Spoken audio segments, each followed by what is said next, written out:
Putusan Mahkamah Agung yang perintahkan KPU mencabut aturan soal batas usia calon kepala daerah membawa konsekuensi terkait siapa bakal calon kepala daerah yang bisa mendaftarkan diri dalam Pilkada serentak 2024. Sontak saja putusan MA ini jadi sorotan.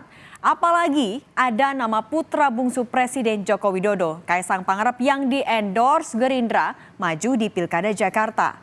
Benarkah putusan MA ini syarat muatan politik? Lengkapnya dalam catatan Kompas TV.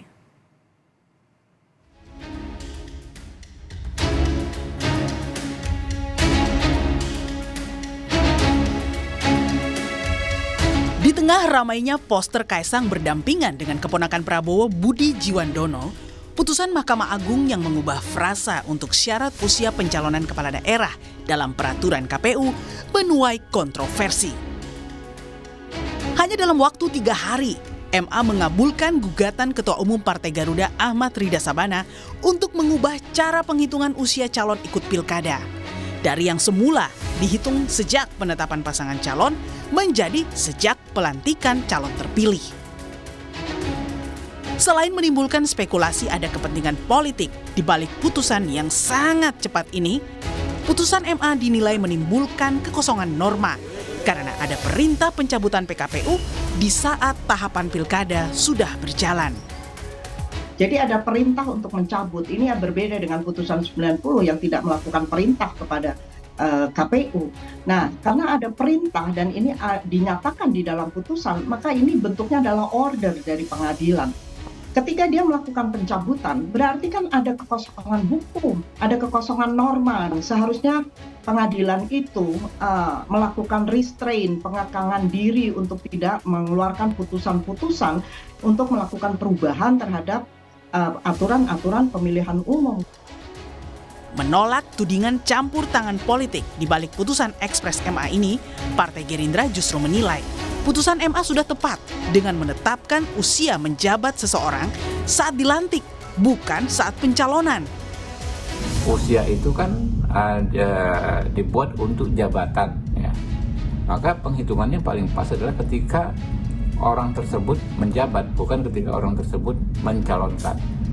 Ya, adapun terkait misalnya tuduhan macam-macam, ya silakan saja orang berpendapat, ya, tapi kan harus dibuktikan tuduhan-tuduhan tersebut. Ya.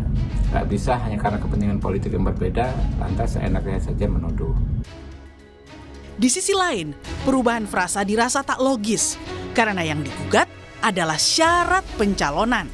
Namun oleh MA, frasa penetapan diganti menjadi pelantikan yang secara logika calon kepala daerah tersebut sudah bukan calon, tapi pemenang. Ketika kita mendefinisikan calon, itu simple. Kalau sekarang kita akan sebutnya bakal calon. Saya dan Bang Kodari sebagai pengamat akan mengubah istilah bakal. Itu bukan ketika orang sudah dilantik. Ketika dia kemudian ditetapkan menjadi calon, betul nggak? Itu dulu. Kalau kita lihat apa yang terjadi dalam pencalekan, dalam penetapan capres deh termasuk Mas Gibran. Baca undang-undangnya, baca PKPU-nya 19/2023.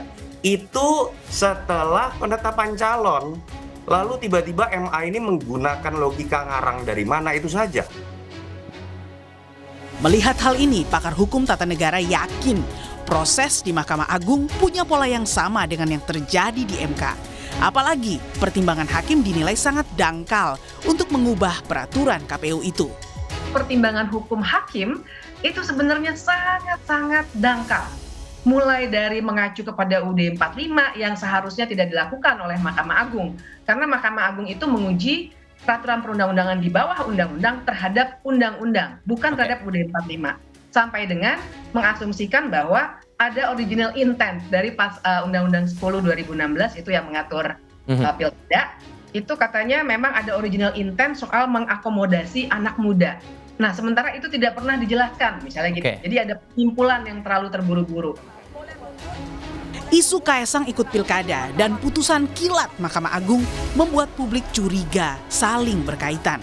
Apalagi usia Kaisang baru genap 30 tahun pada 25 Desember nanti. Namun dengan adanya putusan MA, Kaisang bisa diusung menjadi calon kepala daerah. karena pada saat pelantikan 1 Januari 2025, ia sudah berusia 30 tahun. Tim Liputan, Kompas TV.